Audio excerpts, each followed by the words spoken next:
Grizz glanced at his watch for the third time. This unnecessary delay was cutting into his time off. He was out of here as soon as Sky finished yelling at the crew. I don't care if Danny's station was the one that had that unflattering report about the hotshots. You should have helped her. Sky's voice bounced off the metal walls of the long rectangular building that doubled as their mess hall. He needed to get to the vehicle bay where he'd stashed his ATV. After working and living 3 months at base camp, Grizz couldn't wait to get back to his cabin. I can't believe you sent her away to climb Copper Mountain on her own. Sky glared at Mac, Hammer, Saxon, and Grizz individually. You know we've had some flash flooding and mudslides from the rain. This was not his first time being on the receiving end of a dressing down by someone who wasn't his superior. But they'd had it coming. The Trouble Boys were in trouble. Again. And somehow Grizz had gotten lumped in with them. So maybe he could have stepped in and cut the glitzy woman some slack. Nah. Far as Grizz was concerned, that Diva City reporter had no business hiking Copper Mountain to chase a rumor of a secret compound. He'd never be able to protect someone so headstrong from the wilds of Alaska. Grizz had hung up his superhero cape long ago. In our defense, Max said, she didn't tell us she knew you, and you should have seen her outfit. All she needed was one of those teeny purse dogs, and she would have rivaled a Kardashian. Grizz looked to the big man standing next to him. Hammer, Mac's older brother, said nothing, leaving Mac to run his mouth. Saxon flanked the other side of Hammer, not bothering to insert himself in the discussion.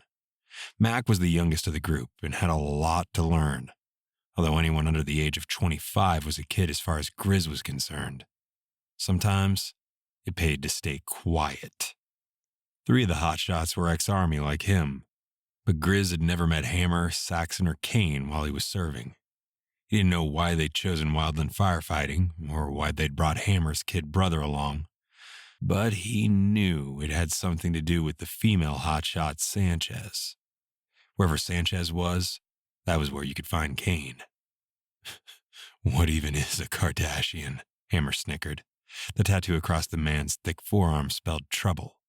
They all shared the blame in making snide comments about the fish-out-of-water guests, but no one was going to admit that to Sky. Sky fixed her fists on her hips and glared at all of them. So you let Danny and her cameraman wander into the woods alone? Her beet-red face conveyed her anger, underscored by her sharp, over-enunciated words. They all knew better than to mess with Sky, because no one wanted to tangle with her husband Rio if he caught wind of the situation. The FBI agent was well-connected, and Grizz refused to get on that man's bad side. Grizz knew he'd been the worst offender. He'd more or less snarled at the beauty queen while the others laughed. Her station is the one that called us the lukewarm shots last year after we failed to stop a fire from ravaging a fancy new subdivision. He'd seen that yellow network logo embroidered on her thick blazer, and it had all rushed back. But Sky had a valid point. What could Grizz say to end this conversation? Sky was standing in the way of his time off. Maybe we could have been more accommodating. Even if playing tour guide to a couple of clueless reporters wasn't in his official job description, he could have behaved better. Thanks, Grizz. I appreciate you volunteering to head out and find them. Wait. What? Sky wasn't his boss. Why was she giving the orders? He wasn't responsible for these 2 city slickers that wandered into base camp with some half-baked theory. He bit back a growl. How do you even know they're lost? I'm going to go check on my cabin. We haven't had a night off in months. Sky's eyes looked like they might shoot laser beams and fry him where he stood. Fine. Grizz bit the words out. I'll take my ATV and check on Danny and the cameraman. Make sure they're not bear chow.